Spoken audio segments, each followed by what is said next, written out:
그냥 읽으면 안 될 것 같고, 오늘 좀 이 내용을 읽으면서 초대교회 예배의 실체를 좀 우리가 좀 접근해 가보면 어떨까, 그런 생각이 좀 들었어요. 그래서 제가 준비한 설교도 있지만,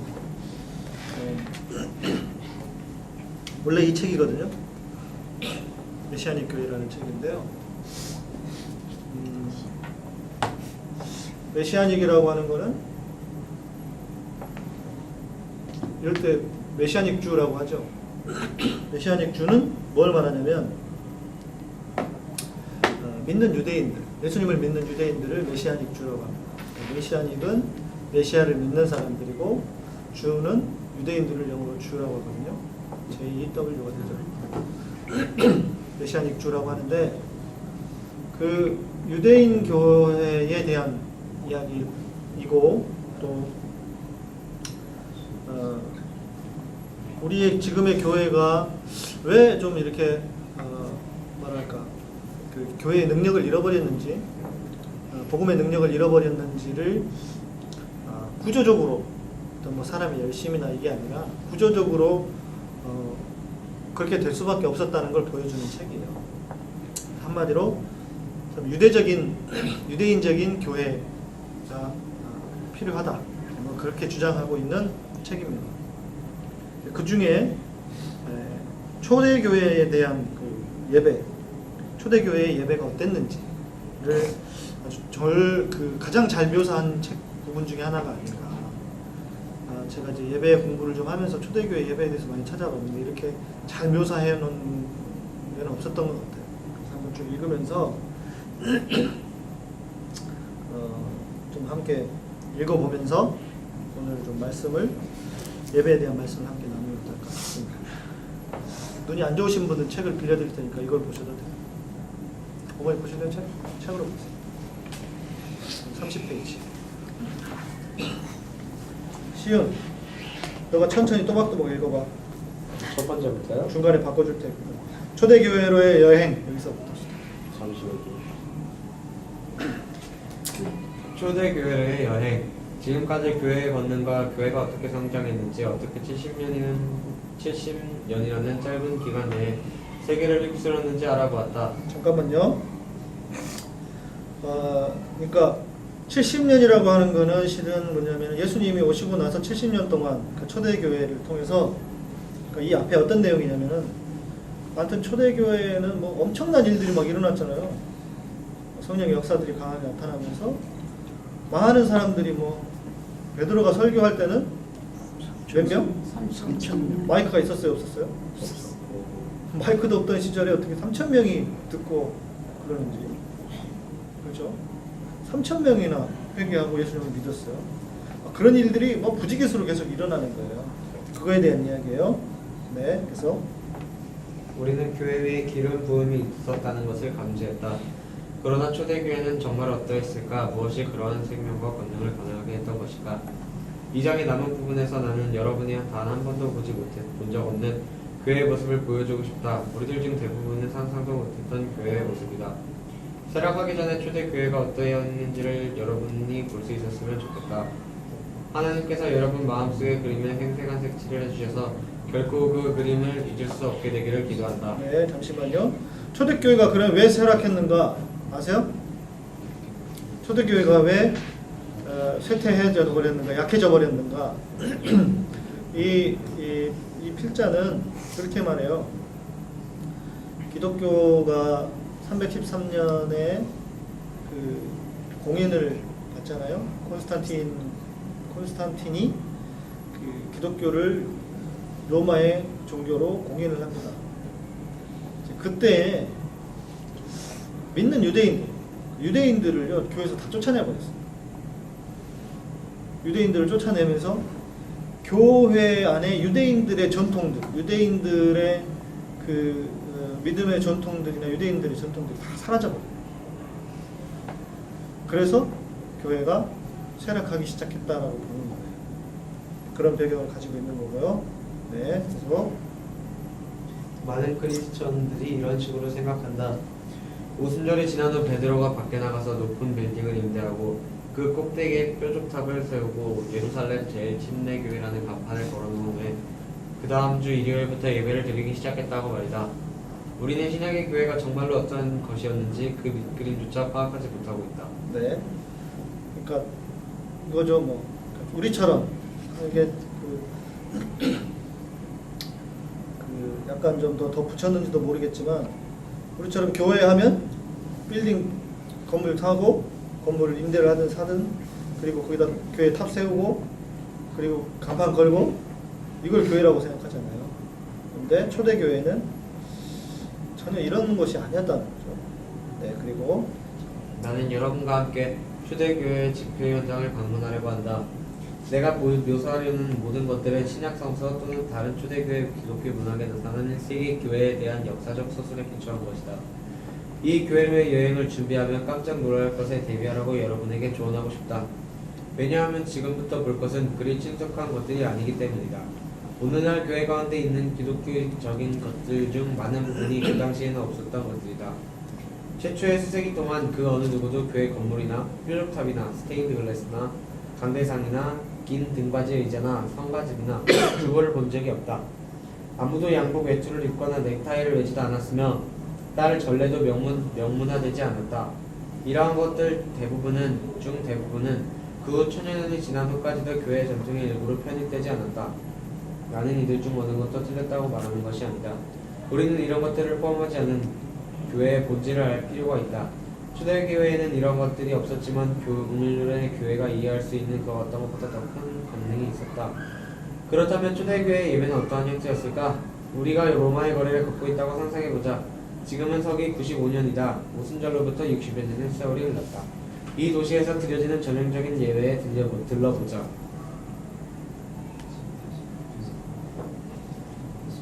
우리가 방문할 교회는 가정교회이다.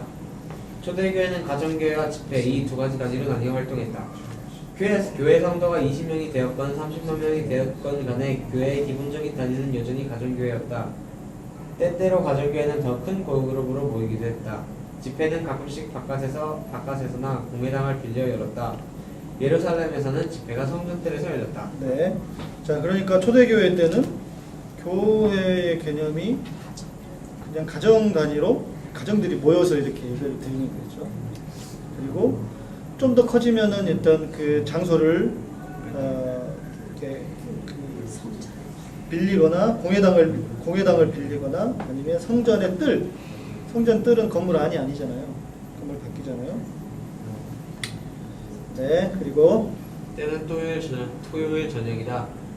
유대 계산법에 따라 한 주의 첫날은 토요일 해질 무렵부터 시작된다. 많은 사람들이 낮 시간에는 일을 해야 했기 때문에 교회 모임은 저녁에 열렸다. 우리는 전형적인 러버폰 가옥에 도착해서 집 주인으로부터 따뜻한 환영을 받는다. 네, 우리는 더 저녁에 모여야 됩니다. 어설픈 저녁인데요. 그러니까 전형적인 로마풍 가옥에 도착해서 집 주인으로부터 따뜻한 환영을 받아요. 집에서 하는 거예요. 집에서. 그리고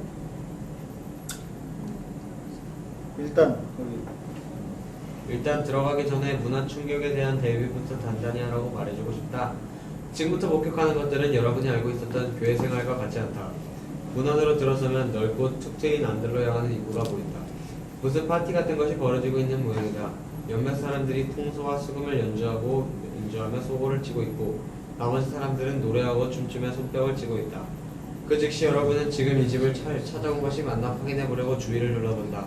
하지만 노래 가사를 듣자 여러분은 집을 찾아왔음을 안다. 노래의 가사는 예수님을 찬양한다는 의미이다. 살아계신 하나님을 알게 되었다는 기쁨이 이 사람들 안에 가득 차 흘러넘친다. 네, 그러니까 이게 뭐였어요? 이거는 집에서 갔더니 그냥 막 좋아가지고 쉽게 말해 좋아가지고 막 노래하고 이러는 거예요. 자기들이 악기도 연주하고 막 그리고 여러분은 지금 초대교회가 하나님을 찬양하는 방법을 보고 있다. 이런 형태의 예배는 오늘날 많은 교회들에게는 낯설다. 그러나 성경과 역사적 기록들을 보면 초대교회의 예배가 바로 이와 같았다. 예배는 자유롭고 즐거운 잔치였고 노래와 춤이 어우러졌다. 대부분의 예배는 동그란 원 또는 여러 개의 피겨 같은 다른 동심원을 만들어 호라와 같은 유대식 원물을 추며 시작되었다. 네, 여기가 이제 뭐냐면은 그 유대 음악들 있잖아요. 이스라엘의 음악들. 이 사람들은 항상 원을 만들어요. 원을 만들어서 뱅글뱅글 돌아. 그러니까 쉽게 말해 우리나라 그 강강설레하고 좀 비슷한 것 같긴 해요. 그러니까 유대인들하고 우리하고 그 어떤 뿌리가 같다는 이야기도 나오는 것이 문화들이 좀 비슷해. 그 유대인들도 이런 그 예배 막 자기들이 찬양할 때는 모여가지고 계속 이렇게 그 원을 만들어서 뱅글뱅글 돌면서 춤추기도 하고 찬양하면서 그렇게 했던 거죠.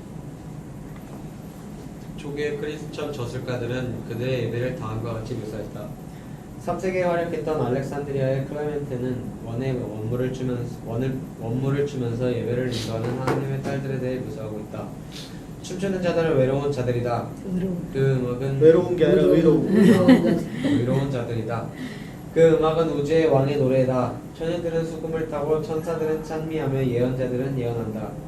음악 소리가 울려 퍼지면 사람들은 흥에 겨운 악단을 쫓아 달려나간다. 지명받은 사람들은 서둘러 나온다. 잠깐만. 자, 이게 이제 묘사를 하고 있으니까 좀 보세요. 자, 춤을 추고 또 그 춤을 추는데 그 음악이 어떤 하나님을 찬양하는 노래고 또 거기에 처녀들이 수금 타고 천사들은 찬미하며 예언자들은 예언한다는 것은 이제 어떤 영적으로 다 이렇게 표현하는 거죠. 천사들이 함께 찬미하는 것처럼 보이는 거죠. 그리고 실제로 예언자들은 예배 안에서 예언도 있었고, 네, 그리고 그 다음 잠시만요. 어디 갔다 왔어? 저장을 했어요. 재영이가 읽어줘. 아우구스티누스를 주님께 인도했던 밀란의 암브로스는 AD 390년에 이런 글을 통해 자신이 섬기는 성도들에게 간곡히 타이른다. 다윗이 춤추었던 것처럼 우리도 춤을 춥시다. 하나님을 사모하는 마음을 부끄러워하지 말고 보여줍시다. 춤은 몸을 들어올려 천국까지 다다르게 합니다. 믿음으로 추는 춤은 하나님의 살아있는 은혜를 나타나는 증거입니다. 다윗처럼 춤추는 자는 은혜 안에서 춤추는 것입니다. 네. 암브로스라는 그러니까 어거스틴이죠. 아구스티누스는 어거스틴이죠. 어거스틴을 인도했던 암브로스라는 사람이 뭐라는 거예요? 다윗처럼 춤추라는 거예요. 이제 우리도 춤춰야 합니다. 그러니까 원래 춤은 어디서 온 거예요? 나이트만 가서 홍대만 가서 젊은 애들이 가서 그 노라 제낄 때만 추는 게 아니고 하나님을 찬양할 때 썼던 게 춤이라고. 우리는 교회에서 춤은 약간 홀리 댄스 이런 거밖에 없죠. 뭐 워십 댄스라고 그러는. 아무튼 그 CTS 같은 데 보면은 기쁨 찬양, 그런 찬양을 이런 거. 북한의 이해라 맞아. 이해라. 아 이렇게 거의 약간 그 인민군 찬양. 어디서 나왔어요? 응? 거기서 나왔냐고? 네, 그게 성경에 어디 그렇게 주는 거? 인민군 찬양이 성경에 어디 있어요? 그냥 그분들이 만든 거죠. 그런 거겠죠. 본인들이 이제 율동을 그렇게 만든 율동이 좀 발전한 거. 희한한 대학도 아닌 대학들이 만든 거죠. 근데 그 실제 춤으로 이제 그러니까 영적으로 이렇게 좀 이렇게 앞서가는 그런 데서는요 힐링 댄스가 있어요. 춤으로 치유를 해요. 그러니까 우리가 지금 너무 그런 영역에 대해서 좀 닫혀 있고 잘 몰라서 그런데 음악만 그런 게 아니라 춤으로도 치유를 하고 또 실제로 그런 많은 것 중에 하나겠죠. 우리나라의 춤은 그러니까 워십 댄스가 진짜 말 그대로 어떤 보여주기 위한 춤이 아니라 하나님을 찬양하고 하나님을 높여드리는 춤을 추는데 근데 그것을 보는 사람들이 또 그 안에 어떤 치유가 일어나는 경우도 있거든요. 음악처럼 우리가 뭐 예를 들어서 그런 수준까지는 아니더라도 모여서 하나님을 찬양하고 높일 때 이렇게 춤을 춰 찬양한다고 하는 것은 자, 왜 그러겠어요? 기쁘니까. 왜 춤춰요? 기쁘니까. 그렇죠. 과도하게 기쁘니까 춤이 나오는 거죠. 그러니까 어찌 보면 우리가 춤을 춰서 찬양하려고 하면 기뻐해야 돼. 지금처럼 이렇게 맨정신으로는 안 될 거야. 한국어예요. 다들 그냥 그 뭐라 할까 어색해가지고 한 잔씩 걸치고 하든지 해야지. 근데 이 사람들은 초대교회 사람들은 이 유대교회의 특징이 뭐냐면요. 하나님의 실존하심, 하나님의 실존과 하나님의 그 임재가 하나님이 나와 함께 계시는 것이 늘 그냥 생활처럼 똑같았어요. 그러니까 우리는 어때요? 하나님 생각하면 자 일주일에 하나님을 얼마나 생각했어요? 다 잊어버리고 있다 꼭 생각해야 될 때 있어. 어쩔 수 없이 해야 될 때, 밥 먹을 때 기도해야 되죠. 그죠? 그러니까 우리는 이제 이게 이 모태 신앙들은요 습관이 돼가지고 밥이 나오면 바로 눈 먼저 감고, 근데 눈 먼저 감고 한참 나중에 생각해. 지가 왜 눈 감았는지도 몰라. 그럼 저번에 보니까 먹었는데 또 뭐가 나오니까 또 하는 습관적으로. 그래서 아까 했는데 왜? 그럴 수도 있어요. 우리가 그런 습관처럼 하는 것과 그러니까 우리는 너무 이제 하나님이 우리의 머리에만 계신다고 해야 될까? 그러니까 이게 또 생활화되어 있지가 않아요. 근데 유대인들은 그냥 내가 오늘 아침에 보낸 거 있잖아요. 오늘 아침에 뭐를 보냈어요? 생각. 오늘 아침에 뭘 보냈어요? 생각에 대한 거. 생각은 어제 보낸 거죠. 그런가요? 오늘은 보지도 않았어요.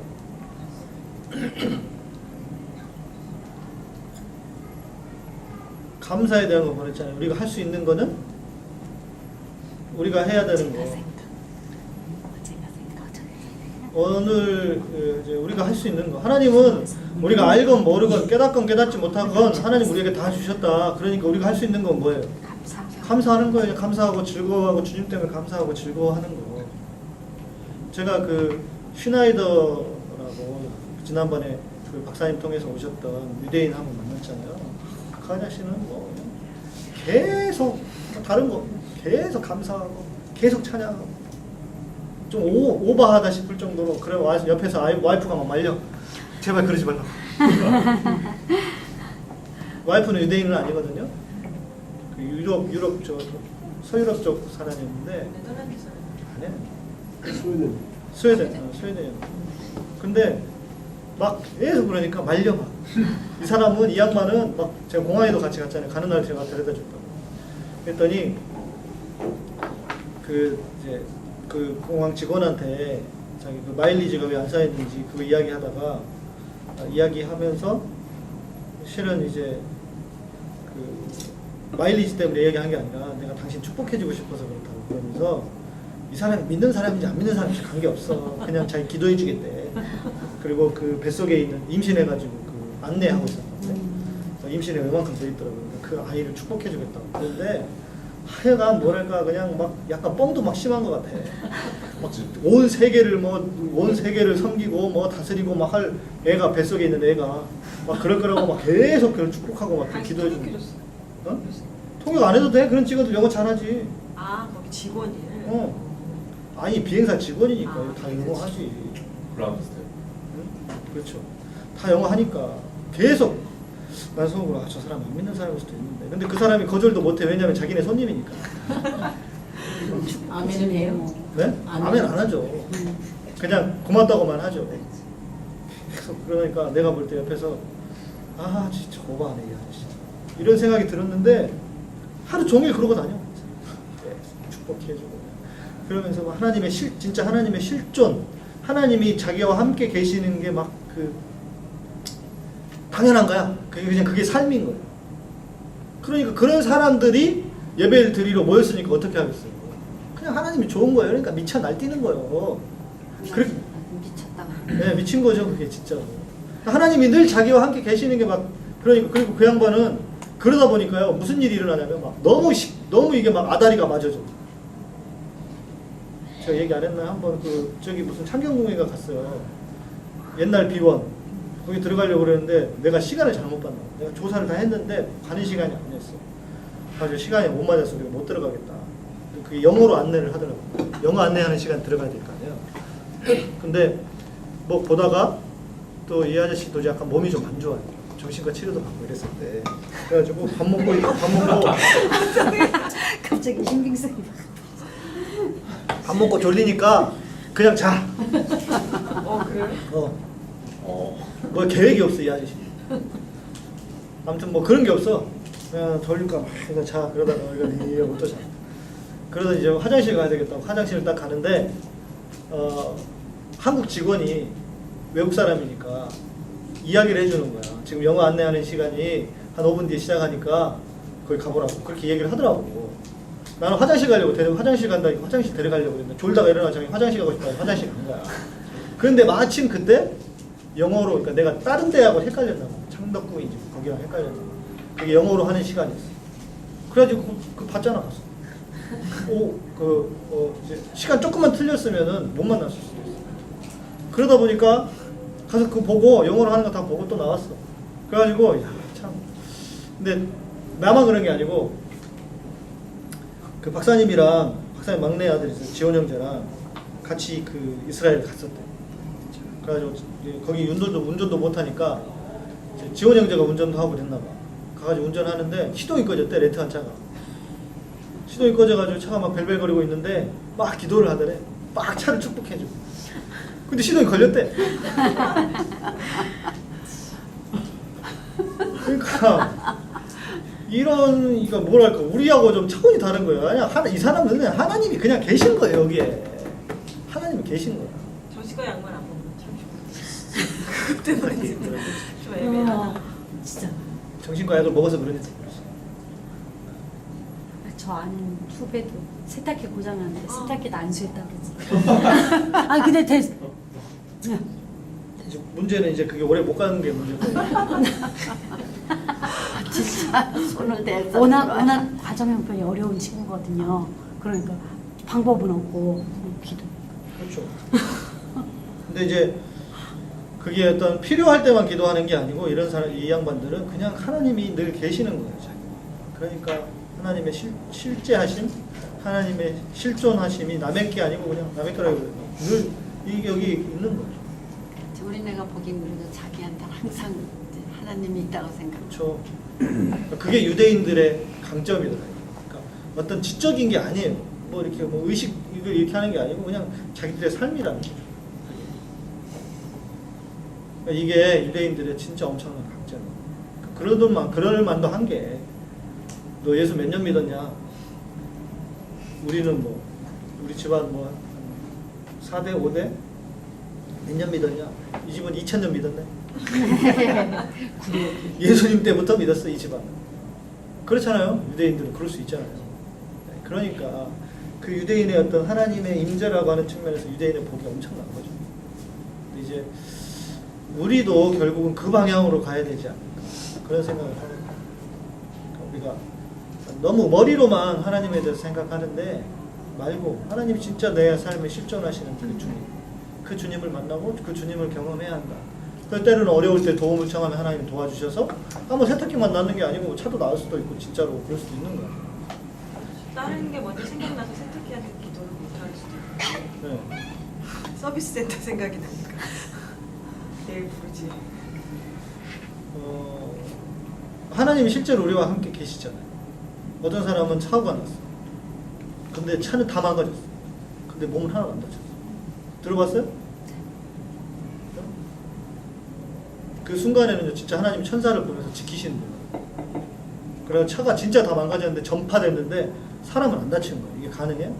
국산 똥차인데? 흉기차라 그래, 흉기차. 현대기아를 애들이 흉기라 그래, 흉기. 왜냐면 제가 그 아반떼 봤어요. 아반떼 봤는데 차가 그 운전석의 문짝이 이렇게 쿠킹을 찢어지듯이 쫙 찢어졌어. 철판이 너무 얇아가지고. 우리나라 그 차들이 진짜 위험하기도 하거든요. 근데 그런 차를 타도 그냥 하나님이 지키시니까 몸은 멀쩡한 거예요. 그럼요. 그러니까 하나님이 지키지 않아. 아무리 뭐 파수꾼의 경성함이 헛되다 이러잖아. 하나님이 지키지 않으시니까 하나님이 지켜야 되는 거예요. 아니, 마티코 타고도 살 수 있어. 뭐 죽으려면 그랜저 타고도 죽고, 뭐 별 외제차를 타도 죽을 사람은 죽고 그러는 거예요. 하나님이 지키시면. 그런데 그런 것처럼 하나님 우리의 임재하심이 우리의 실제란 말이에요. 근데 우리가 그거를 자꾸 머리로만 내지는 잊어버리고 산다는 거죠. 그걸 이야기하는 거예요. 네. 자, 계속 봅시다. 성바실 부분에 성바실은 이렇게 기록되어 있다. 천사들의 원물을 이 땅 위에 대현하는 것보다 더 큰 축복이 있을까? 주님 앞에서 교회가 춤추며 기뻐하는 이런 모습은 많은 사람들에게 놀랍게 다가온다. 많은 사람들은 초대교회의 예배가 엄숙하고 조용하며 거의 비탄스러울 정도였다고 생각해왔다. 하지만 그런 개념의 예배는 4세기 이후 이교도 철학의 금욕주의가 침투하기 전에는 교회 안에 보편화되지 않았다. 자, 이게 그 말이에요. 아까 313년에 이교도라고 하는 게 유대인들의 어떤 문화와 전통들을 다 쫓아내고 헬라 철학적인 영향들이 들어와서 교회가 이제 갑자기 조용해지기 시작하는 거예요. 지금 우리처럼 거룩한 예배가 된 거예요. 우리는 어찌 보면 이 서양을 통해서 교회 복음이 들어왔잖아요. 그래서 서양 교회 영향이 많아요, 우리에게. 근데 원래 우리는 그런 사람들이 아니라고. 즐거우면 어때요? 우리는 소 잡고 돼지 잡고 동네 잔치 벌리잖아. 깽가리 치고 비슷하잖아요. 소고 치고 뭐 이렇게. 근데 우리의 예배가 실은 이래야 된다는 거죠. 하나님을 향해서 기쁨. 근데 문제는 뭐냐면 그날만 기쁨, 그날만 그 행위가 중요한 게 아니라 이렇게 할 수 있는 그 거리가 뭐냐. 삶에서 그냥 주님이 늘 자기와 함께 하신 게 기뻤던 거예요. 즐겁고 감사하고. 그래서 그게 예배로 그냥 모였을 때 표출되고 하나의 공동체 되면 그게 즐겁고 감사해서 그렇게 했던 거죠. 그게 중요하다는 거예요. 그러니까 결국 삶의 예배가 핵심이라는 거예요. 또 삶의 예배라고 하는 것이 어찌 보면 따로 놓으면 안 되지만 그렇게 굳이 나누자면 그러니까 삶에서 우리가 하나님을 계속 경험하고 사는 것이어야 한다. 그래야 우리가 기쁘고 춤추고 뭐 할 수 있는 거죠. 다 그냥 하나님 잊어버리고 나왔다가 그냥 교회 예배에 오면은 미안한 이야기 뭐 미안한 마음 하나님한테 죄송한 마음도 드는데 무슨 이런 예배를 드릴 수 있겠어요. 자, 그 다음 숨에 반대하는 의견이 나오기 시작한 것은 아우구스티누스 시대인 AD 400년경부터였다. 그러나 아우구스티누스는 백성들에게 신성한 춤을 계속 추라고 독려했다. 자, 이제 우리는 넓은 안뜰에서 있다. 노래와 춤, 주님을 기뻐하는 것이 온통 가득하다. 노래가 점점 느려지자 많은 사람들이 주님 앞에 무릎을 꿇는다. 대부분의 사람들은 주님께 손을 들어 올리고 있다. 주님께서 임재하고 계신다는 엄청난 느낌이 뜰에 가득 채운다. 네, 이제 그런 거죠. 이제 하나님을 찬양하다가 그 찬양의 단계에서 이제 그 예배로 하나님을 깊이 경험하는 예배의 단계로 들어갑니다. 항상 보통 이랬다는 거죠. 네, 그리고 찬양과 경배 도중 자발적인 찬양의 외침이 터져나온다. 어떤 이들은 아멘하고 외치며 다른 사람들의 말에 동의를 표한다. 예배에 참가한 우리는 사람들의 사랑과 포용력에 압도당한다. 네, 그러니까 찬양을 드리고 있는 중에 이 자발적인 찬양의 외침이라는 게 뭐냐면은 이게 예를 들어 음악적으로 이야기를 하면 찬양을 드리고 있다가 하나님이 그 자기에게 어떤 그 주시는 마음을 가지고 그걸로 즉흥적으로 노래를 만들어서 하나님을 찬양하는 거예요. 그러면 사람들이 그걸 듣고 하나님 그 서로 아멘하고 뭐 이런 일이 일어나는 거죠. 그러니까 하나님의 인재가 실제하는 어떤 그런 예배가 되는 거죠. 네. 오랜 노래와 춤 끝에 식사가 나온다. 사람들은 자리 잡고 앉아 음식 먹을 준비를 한다. 교회에서 예배 도중에 식사를 하다니 정말 놀랍다. 하지만 바울은 고린도전서에 이런 일을 기록했고 베드로와 유다 또한 그랬다. 일주일에 한 번 대접되는 이 식사를 애찬 또는 아가페라고 불렀다.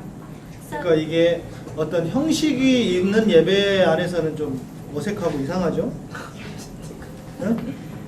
갑자기 일도 없이 밥을 먹으면 저 하고 있어요. 제니 생각했어. 대표로- 제니 잘 먹겠구나. 대표로 밥 먹고 계십니다. 그러니까 이게 실제 성경에 나오는 애찬이죠, 애찬. 애찬 이런 거였어요. 그러니까 예배를 드리다가 중간에 근데 고린도전서에 보면은 문제는 종들은 맨날 섬기기만 하고 이게 좀 있는 놈들만 가서 먹으니까 교회에서 어떻게 그럴 수가 있냐. 바울이 그걸 책망한 거예요. 다 그냥 같이 해야 된다는 거죠. 네. 식사 전에 집의 여주인은 촛불을 밝히며 특별한 감사의 기도를 올린다. 그런 후 지도자들 중 한 명이 잔을 들고 일어나 주님을 송축하고 그 잔을 돌려 모두가 마실 수 있게 한다. 그 다음 그는 빵 한 덩어리를 집어들고 감사를 드린다. 빵도 역시 사람들에게 차례로 돌아간다. 이것이 본래적 의미는 성찬식이다. 네, 성찬식이 그러니까 성찬식이 이제 이런 거였어요. 그러니까 어떤 예식의 개념보다는 애찬의 의미가 강했어요. 그러니까 모여서 같이 주님의 몸이라고 생각한 것을 나누는 거죠. 그러니까 애찬의 의미가 강했지 우리처럼 하나의 예식이 아니라고. 그냥 뭐 감질나게 그냥 빵 조각 하나를 먹고 이게 아니고 빵이 너무 작기는 해. 그쵸? 너무 작죠? 애찬의 개념이에요. 애찬의 그걸 의미였어요. 뜯어먹죠. 식빵을 준비해 아니 그리고 이거예요. 먹어 좀 간단히 겨졌으면 좋겠다. 아니 사람이 많으니까. 다음 주 성찬식 할까 이 시대는 해야 돼. 이 시대는 빵이 주식이었으니까 이거였고 우리는 김밥 먹는 것도 맞아. 붕어빵? 주먹밥. 주먹밥. 주먹밥. 포도주 한 병, 2병 돼야 되겠다 우리. 14 저기요. 요번 달까지 양껏 세일한다니까. 마셔요? 와인 마시고 먹고 싶은 이거 한 3개 사다가 먹고 싶은 거로만. 다 취해가지고 이거. 성령이 문제는 이제 가다가 경찰한테 걸리는 거예요. 운전하다가 나는 안 먹을 테니까 양석이 먹으면 되겠다. 이게 이런 의미였다는 거예요. 성찬식이라고 하는 게 이런 의미였지 어떤 예식적인 개념이 아니었다. 그러니까 음식을 나누는 그런 거였다는 거죠. 네, 그래서 식사는 주님을 향한 헌신을 중심으로 한 즐거운 시간이다. 성도들은 먹으면서 하나님에 대한 이야기와 간증을 나누고 네 이게 또 중요해요. 먹으면서 맛있다 냠냠이 아니고 하나님에 대해서. 그러니까 뭐 그 음식도 식사 시간도 하나님 중심이었다는 거죠. 얘기 좀 해봐. 간지. 이거밖에 영광이네.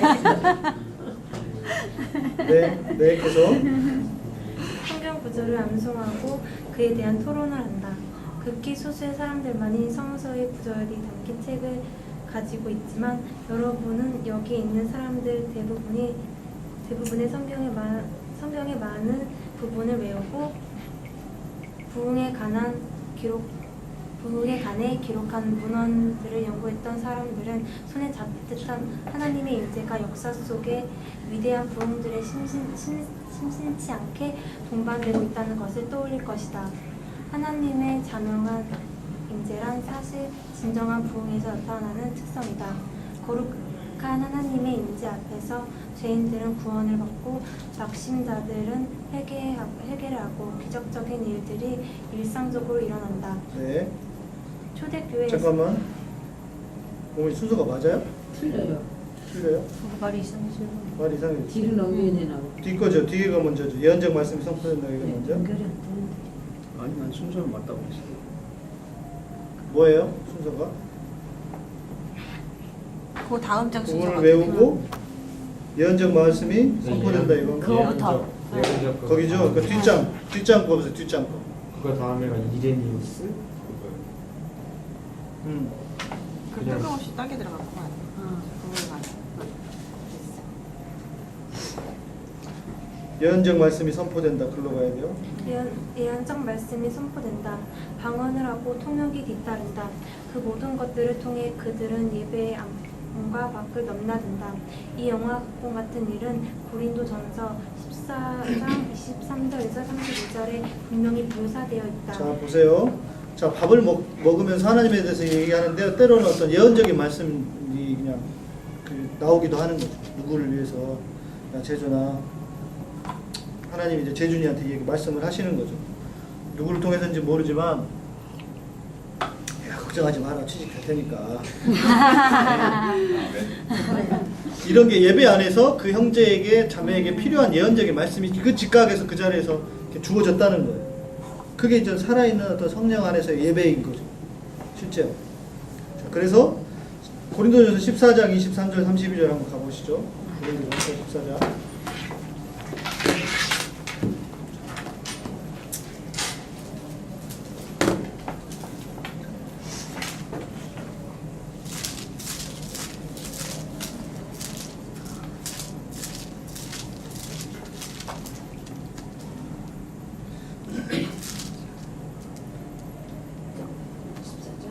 14장 23절부터 22절부터 봐도 돼요. 24절 22절부터.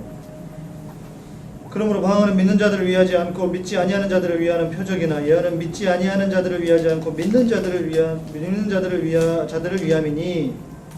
그러니까 방언은 안 믿는 사람들이 방언을 하는구나 하는 그런 의미인 거고, 방언이라는 게 있구나 하는 거 의미고, 예언은 우리 안에서의 어떤 덕을 세우기 위해서 일어나는 거죠. 그러므로 온 교회가 함께 모여 다 방언으로 말하면 무식한 자들이나 믿지 않은 자들이 들어와서 너를 미쳤다 하지 아니하겠느냐. 그러나 다 예언을 하면 믿지 않은 자들이나 무식한 자들이 들어와서 모든 사람에게 책망을 들으며 모든 사람에게 판단을 받고 그 마음에 숨은 일이 드러나게 되므로 엎드려 하나님께 경배하며 하나님이 참으로 너희 가운데 계시다 전파하리라. 무슨 말이냐면 예언이 있는데 성우가 모르게 지은 죄를 하나님이 막 들키게 하시는 거예요. 없어? 좀 가만히 있어. 뭐 또 많아요야. 그러니까 이 말이 그 말이잖아요. 그러니까 마음의 숨은 일이 드러나게 되므로 어떤 그 우리 안에 하나님 우리를 거룩하게 하기 위해서 때로는 어떤 사람에게는 그 선이 있죠. 막 진짜 창피하고 부끄러운 일까지 하나님 다 드러내시지는 않으니까. 그런데 어떤 부분은 회개하게 하시려고 드러내기도 하시고. 그러면 이제 그 예배 안에 하나님의 임재 안에서 이런 일들이 막 일어나는 거예요. 그래서 26절에 그런즉 형제들 어찌하고 보세요. 너희가 모일 때 각각 찬송시도 있으면, 아까 이제 그 의심과 우리가 읽은 걸 그림을 계산해 보시라고. 찬송시도 있으며 가르치는 말씀도 있으며, 이 가르치는 말씀은 예를 들면 목사의 설교 이런 거겠죠. 목사님의 설교고, 계시도 있고 방언도 있으며 통역함도 있나니 모든 것을 덕을 세우기 위하여 하라. 그러니까 이 안에 예배를 드리는 중에 막 이런 일이 일어나는 거예요. 방언도 하고, 방언하는데 막 통변도 읽고, 그것을 통변을 통해서 예언도 하고, 이런 일이 일어나는 거죠. 그래서 27절 만일 누가 방언으로 말하거든 두세 사람이 다불과 세 사람이 처서를 따라하고 한 사람이 통역할 것이요. 방언을 하는데 한 사람이 방언을 하고 그 다음 사람이 방언을 하면 한 사람은 통역을 계속 해야 된다는 거죠. 만일 통역하는 자가 없거든 교회에서는 잠잠하고 자기와 및 하나님께 말할 것이요. 통변의 은사가 있는 사람이 있을 때 방언 기도를 하라는 거예요. 왜? 덕을 세우기 위해. 나 방언할 줄 알아 자랑하지 말라는 거예요. 만일 29절 예언하는 자는 둘이나 셋이나 말하고 다른 이들은 분변할 것이요. 그러니까 예언하는 자가 예언을 말하는데 그것을 한 사람은 또 저쪽에서 그것이 하나님의 뜻에 옳은지를 분별을 하고, 만일 곁에 앉은 다른 이에게 계시가 있거든 먼저 하던 자는 잠잠할지니라. 막 하고 있는데 또 다른 사람한테 계시가 딱 임했어. 그러면 그 전에 하던 사람은 잠잠하다가 받으라는 거죠. 너희가 다 모든 사람으로 배우게 하고 모든 사람으로 권면을 받게 하기 위하여 하나씩 예언할 수 있느니라. 예언할 수 있다는 거예요. 예언하는 자들은 영이 예언하는 자들에게 제재를 받나니 하나님은 어지러움의 하나님이 아니시요 오직 화평의 하나님이시니라.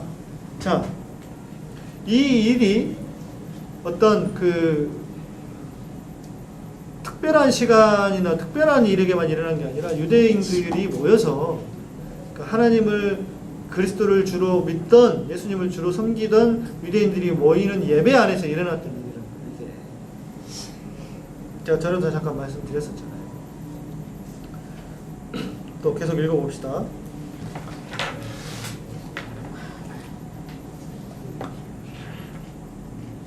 이것이 초대교회가 모이고 사역했던 방식이다.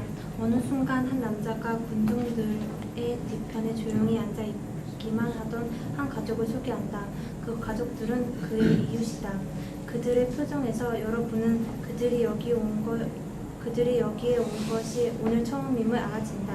그리고 그들은 이곳에 온 것이 과연 잘한 일인지 확신하지 못하고 있다.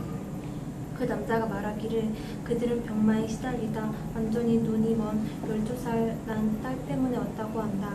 그들은 그녀를 위한 기도를 부탁하러 교회에 온 것이다. 네, 일단 여기까지. 자, 그래서 이제 그 모임에 그 예배에 한 가정이 이렇게 그 교회를 예배를 방문하게 된 거죠. 새신자죠. 말 그대로 새신자인데 이 새신자가 문제가 있었어. 이렇게 눈이 멀었어. 그냥 딸이 병에 시달리다가. 그런데 어떻게 돼요? 이제 이 교회가 그 가정을 기도해 주기 시작하는. 그래서 그 다음에 치유의 은사를 가진 사람들이 나와서 장로들과 함께 선다. 그리고 그 어린 소년에게 기름을 붓고 기도한다. 갑자기 기름을 붓고 기도한다는 건 실제로 기름을 이야기해요. 이 기름은 치유하는 어떤 그 약으로 쓰였다고 해요. 당시에 일종의 약 그런 거겠죠. 그래서 실제 기름을 붓고 치료를 위한 기도를 하는 거죠. 소년이 아니고 소녀. 성을 바꿔버렸어요. 갑자기 어느 소녀가 울기 시작한다. 눈물이 그녀의 뺨에 흘러내린다. 그녀가 울부짖는다. 제 눈이 보여요. 제 눈이 보여요. 소녀의 어머니는 무릎을 꿇고 딸을 끌어안는다. 그리고 4분, 5분이 지난 후 온 가족은 그들의 마음을 예수께 드리고 구원받는다. 네, 일단 자, 그래서 무슨 일이 일어나요? 그 한약한 하나님의 임재가 있는 교회에 전혀 예수님을 모르던 사람들이 와서 그 공동체를 통해서 치유를 경험하게 돼요. 눈먼 사람이 그냥 낫는 거예요. 이런 일들이 그냥 초대교회에는 너무 당연한 일이었어요. 특별한 게 아니에요. 어떤 예배의 형식 내지는 교회가 갖추어야 했던 것들은 없었지만 이런 어떤 하나님의 임재의 본질은 살아 있었다. 네, 또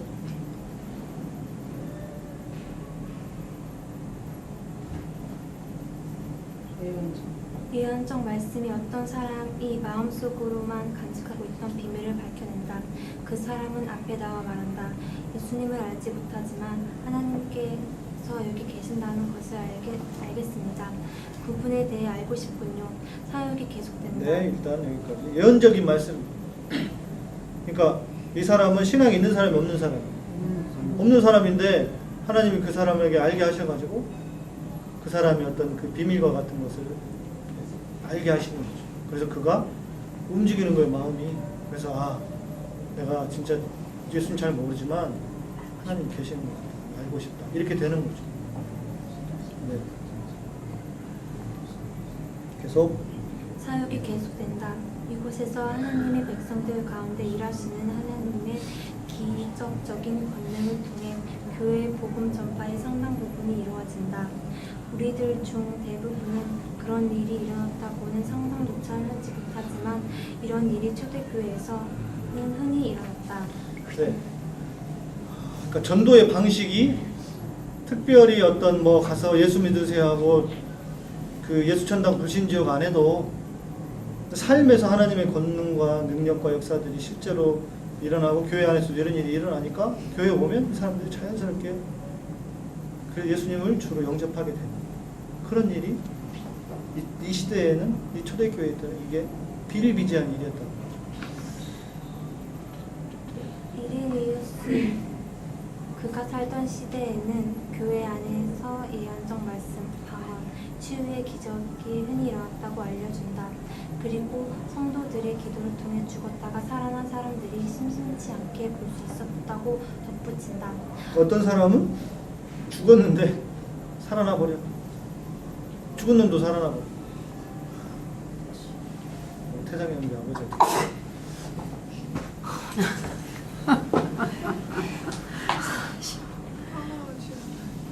그러니까 생명의 주관자가 하나님이시니까요.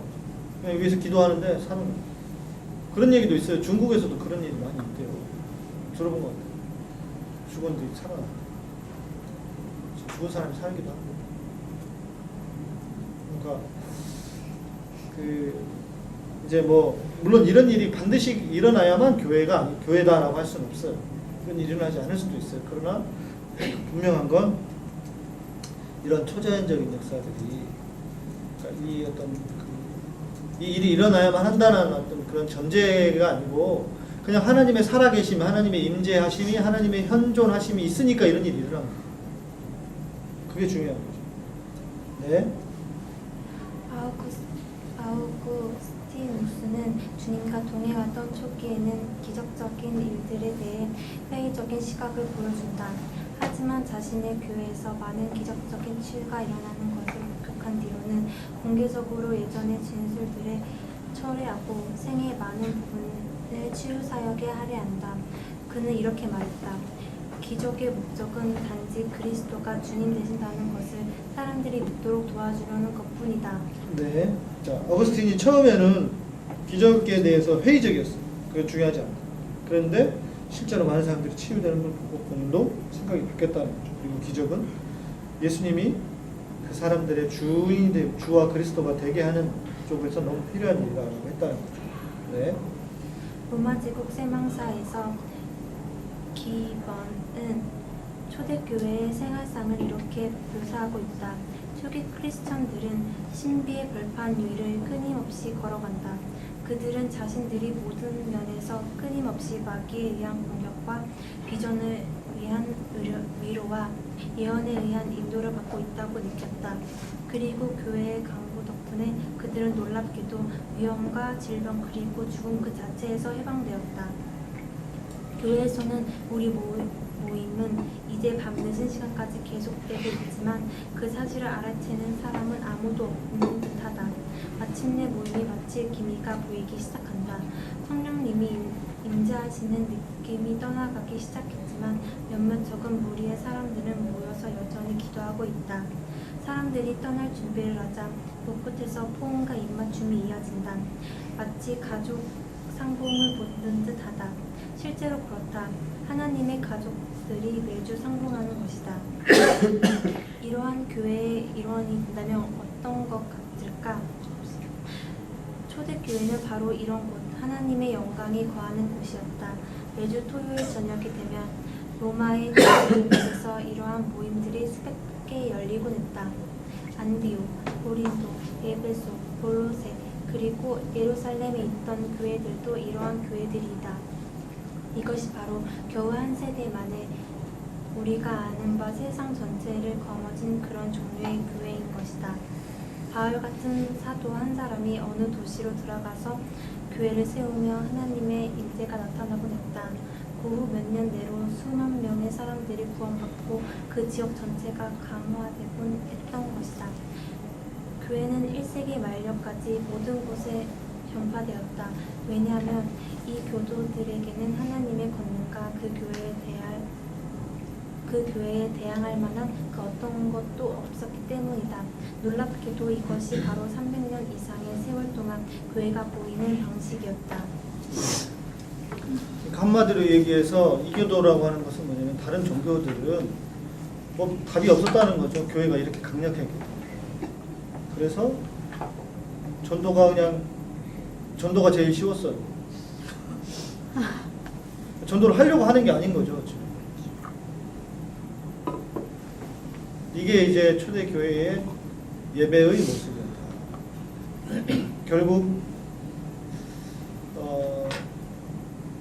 제가 늘 마음속에 이제 생각하고 꿈꾸기도 하고 그리고 있는 교회의 모습이기도 해요.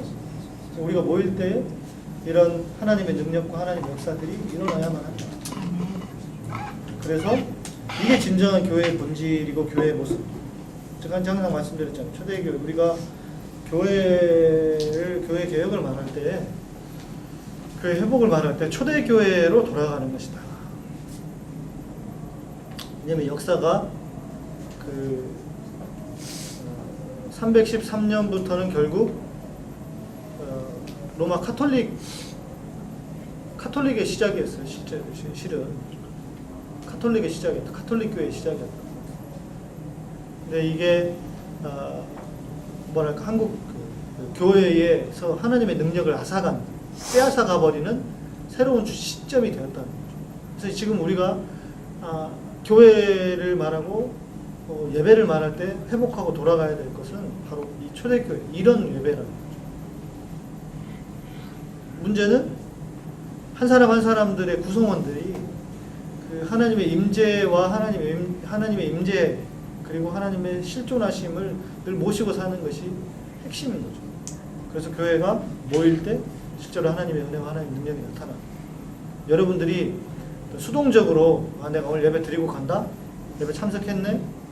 예배에 좀 도움이 됐네? 이게 아니라 여러분들 스스로가 어떤 그 하나님의 임재를 전달하는 그런 어떤 그 중간 역할, 고리들이 되는 것이고, 하나님의 말씀을, 예언적인 말씀을 또 이렇게 전달하는, 하나님의 마음을 누구에게가 전달하는 그런 사람이 되어야 되는 거예요. 그러니까 우리가 예배를 드릴 때도 무슨 일이 일어나야 되느냐? 찬양에 그러면 어떤 사람에게 하나님이 말씀을 하시는 거예요. 우리 중에 누구에게. 그럼 그거에 대해서 그 대언의 말씀을 전달하고, 그 사람은 또 그것을 통해서 회복되고 하나님을 찬양하고, 또 누가 어디가 아픈 사람이 있어? 그러면 그 사람을 위해서 기도할 때 하나님이 그를 만지시고 고치시고, 뭐 이런 실제적인 일이 그 예배 안에서 지속적으로 일어났다는 거죠. 그렇게 돼야 되는 거예요. 그러니까 제가 아무리 이 설명을 해줘도 설명하는 것보다는 이게 훨씬 더 나을 것 같아서 제가 오늘 준비를 했는데, 이게 더 나을 것 같아서 제가 이걸 책을 일일이 읽어가면서 한 거예요. 그러니까 이런 일들을 위해서 여러분들이 준비되고 사용돼야 되는 거예요. 그러니까 예배를 수동적으로 참석하는 사람이 아니에요. 여러분, 목사만 예배를 인도하는 게 아니고 하나님의 그 은혜와 임재를 전달하는 사람들이다. 자, 거기 다음 거 한번 볼까요? 임재에 대해 이해하기.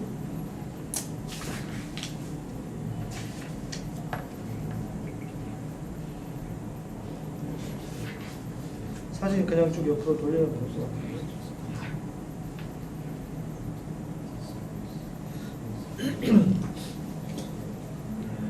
수윤이 다시 읽어봐야겠다. 어떤 크리스천들은 우리가 불에 찾아오는 하나님의 임재에 대해 얘기할 때 혼란스러워한다. 그들은 묻는다. 하나님은 어디에나 계시는 것 아닌가요? 그 다음은 그렇다 이기도 하고 아니다 이기도 하다. 하나님의 임재를 이해하려면 우리는 먼저 성경에 묘사된 하나님의 임재의 네 단계를 살펴봐야 한다. 첫 번째, 하나님의 무소부재하심. 무소부재란 하나님이 언제 어디에나 계신다는 것을 말한다. 하나님께서는 여러분이 어디에 가든 그곳에 여러분과 함께 계신다. 우리가 그분의 임재를 감지하지 못할지라도 하나님께서 우리에게 무슨 일이 일어나는지를 알고 계시며 우리의 기도를 들으시려고 언제나 그곳에 계시다는 사실을 성경 말씀을 통해 알고 있다. 자, 하나님의 임재하심의 종류, 하나님이 어디 계시는가, 계시는 것에 대한 종류를 말하는 거예요. 하나는 무소부재하시는 거, 하나님 어딘 다 계시잖아요. 두 번째 간단해, 내주하심, 하나님 어디 계시는가, 우리. 그러니까 이런 거예요. 우리가 예배 드리는데 하나님이 여기 계신다, 함께 계신다? 뭐 이상하잖아. 아니 어차피 내 안에 계시는데 뭐 하나님 또 계셔. 그런데 그게 맞을 수도 있고 아닐 수도 있다는 거예요. 그래서 그것을 이야기하는 거예요. 세 번째 봅시다. 세 번째 읽어주세요. 하나님의 분명한 임재, 그분의 영향. 하나님께서는 언제 어디에나 계시기도 하시지만 때로는 여러분이 육체적인 감각으로 느낄 수 있는 방법으로 자신을 드러내신다는 것도 또한 사실이다. 때때로 여러분은 그 분의 목소리를 듣는다. 어떨 때는 시각적인 빛의 부름을 보기도 한다. 또 하나님의 임재가 여러분과 아주 개인적으로 나타날 때는 단지 깨달음이 생기기도 한다. 하나님께서 그 임재를 손에 잡힐 듯 자명하게 드러내실 때 우리는 그것을 그의 영광이라고 부른다. 네, 여기 그러니까 하나님의 임재의 또 다른 측면, 그것은 하나님이 찬송 가운데, 이스라엘의 찬송 가운데 찬송 중에 거하시는 주여 주는 거룩하시니이다 할 때 바로 이런 거예요. 하나님은 우리 안에 계시기도 하지만 특별하게 하나님께서 우리 가운데 임재하시는 거죠. 그것을 영광이라고 합니다. 영광, 하나님의 영광. 네. 여러분이 차를 운전하고 있을 때 성령님께서 찾아오셔서 여러분에게 역사하셨을 수도 있다. 여러분은 울기 시작했으면 하나님이 거기 계시다는 것을 알았다. 어쩌면 여러분이 침대에 홀로 누워있을 때 하나님께서 나타나셨을 것이다. 우리들 대부분은 이런 경험이 있으며 종종 그 결과로 우리의 영적인 삶에 중대한 변화가 일어났다. 하나님의 임재를 경험하는 시간에 우리들 중 많은 사람들이 무언가 치유를 얻었고 힘이 샘솟았으며 위로를 받았다. 가끔씩 성령님의 소문에 잡힐 듯한 임재가 교회에 나타날 때도 있다. 그것은 몇 분 동안일 수도 있고 며칠 동안일 수도 있으며 심지어 몇 주 동안이 될 수도 있다. 여러분은 하나님이 여기 계시다는 것을 알게 된다. 하나님의 영광이 머무는 동안에 교회에는 생기가 넘친다. 많은 사람들이 구원을 얻고 치유와 축사를 경험하며 온 교회의 기쁨이 흘러넘치게 된다. 네. 자, 하나님의 임재하심. 하나님이 그러니까 우리 안에 내주하시지만 특별한 곳에 하나님이 임재하시는데, 자, 중요한 것은 이런 그 손에 잡힐 듯한 하나님의 임재를 말하는데, 그럼 어떻게 그게 가능하겠냐 하는 거예요. 어떻게? 목사가 막 탁월한 예배를 인도를 해야만? 하나님은 예배를 찾으시는 게 아니라 예배자를 찾으시는 거예요. 하나님은 예배자를 찾으시는 거예요. 예배자. 그죠? 뒤에 접어놓은 거. 밑에 보면 적어놨죠. 밑에 접어놓은 거 있잖아. 두 번째 접어놓은 거 있어.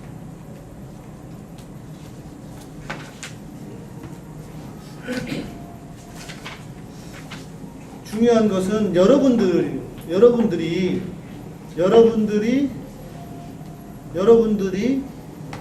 예배에 참석하는 한 사람 한 사람이 하나님의 영광을 갈망하고 있는 거예요. 그래야 하나님이 우리 가운데 임재하시는 거예요. 하나님은 예배를 찾는 게 아니라 예배자를 찾으시는 거예요.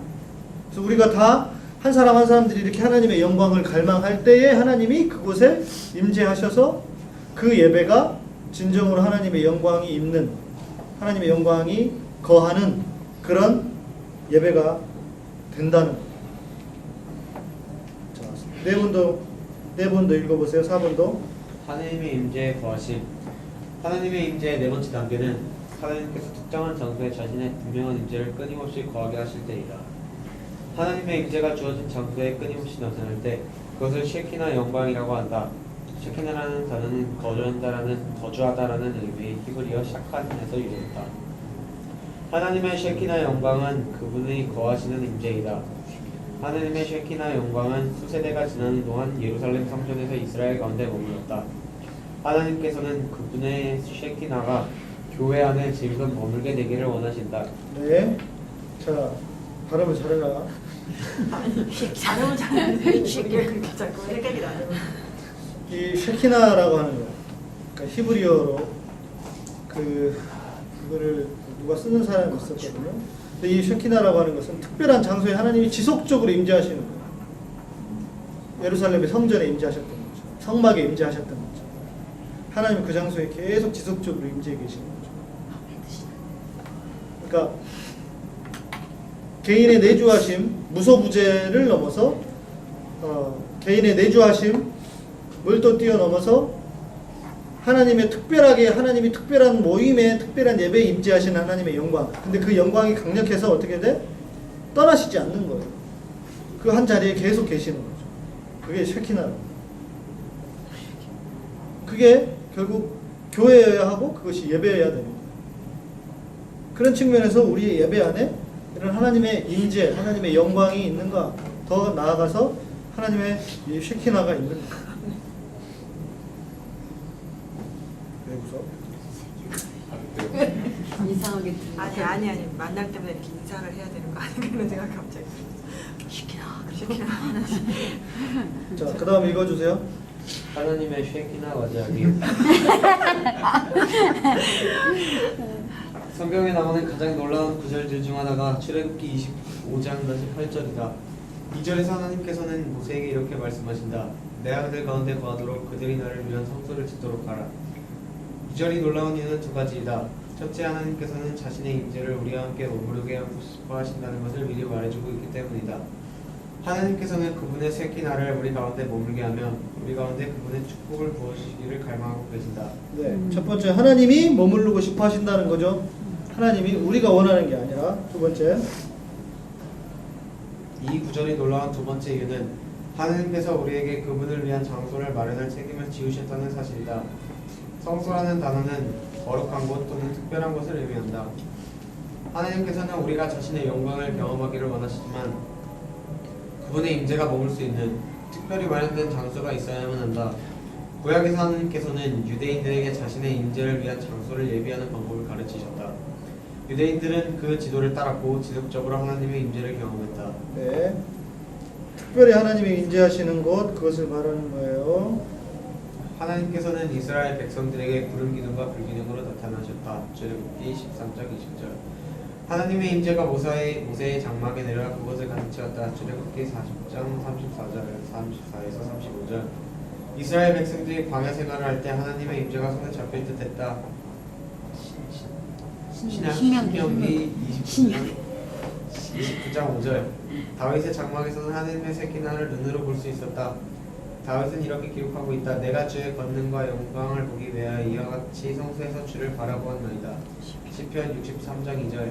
예루살렘 성전은 그분의 임재의 장소였다. 성전을 봉헌했을 때 하나님의 영광이 큰 능력으로 임했기 때문에 제사장들은 서 있을 수도 없었다. 역대하죠. 역대하 5장 14절. 해마다 제사장이 지성소 안으로 들어갔을 때 그는 자신이 휘장 뒤에서 하나님의 임재의 타오르는 정수와 마주하게 될 것이라는 사실을 알고 있었다. 하나님의 임재가 그들 가운데 있었으므로 성경적 유대교는 또한 하나님의 권능의 종교이기도 했다. 그분의 임재가 거하는 곳에 그분의 능력이 나타났다. 우리는 성경적 유대교를 랍비 유대교의 죽은 가지들과 혼동해서는 안 됐다. 성경적 유대교는 초자연적인 종교였다. 구약 성경의 본문에서 기사와 표적은 흔한 일이었다. 천사의 방문, 환상과 예언의 말씀이 다했다. 엘리야와 엘리사의 시대에는 선지자를 양성하는 학교들도 있었다. 예언과 축사, 그리고 초자연적인 치유는 유대교에 있어서 흔한 요소였다. 심지어 신약시대에도 그랬다. 예수님께서 태어나신 후 얼마 되지 않아 어머니 품에 안겨 성전으로 왔을 때 유대인 여선지자 안나는 그가 오실 것을 초자연적으로 미리 알고 예수님을 맞이했다. 예수님 당시에 유대인들 사이에서 치유와 축사 사역은 희귀한 일이 아니었다. 유대인들은 고대 사회에서 악령을 쫓아내는 능력으로 명성이 높았다. 유대 역사가 요세푸스는 로마 황제 베스파시니아누스의 눈앞에서 악령을 쫓아낸 엘르아셀이라는 인물에 대해 기록하고 있다. 예수님께서는 또한 유대인 악령 쫓아내는 자들의 존재를 인정하셨다. 마태복음 12장 27절에서 바리새인들이 사탄의 힘으로 귀신을 쫓아낸다는 이유로 예수님을 비난하자 예수님께서 이렇게 물으신다. 너희의 아들들은 누구를 힘입어 귀신을 쫓아내느냐? 갈릴리 출신의 유대인 히나나 벤 도시는 치유 사역으로 명성이 높았다. 랍비 요하난 벤 자카이는 자신의 아들이 병에 걸리자 하니나를 불렀는데 하니나가 그의 아들을 위해 뜨겁게 기도하자 그의 아들이 말끔히 나았다. 랍비 가말리엘의 아들이 고열에 시달렸을 때 가말리엘은 학생들을 갈릴리에 있는 하니나의 집으로 보냈다. 네, 일단 그것까지. 자, 중요한 거는 우리의 예배가 이런 하나님의 임재하심 그리고 하나님의 영광이 거하는 예배가 되어야 된다. 그러려면 어떻게 해야 되느냐? 지난주에 우리가 말씀드린 것처럼 하나님이 기뻐하시는 예배를 드려야 돼. 또 그만큼 우리가 하나님의 임재를 사모하고 하나님을 갈망하는 그런 마음으로 예배를 드리면 된다. 하나님이 먼저 우리 가운데 머물기를 원하시는 것이다. 아시겠죠? 자, 예배합시다.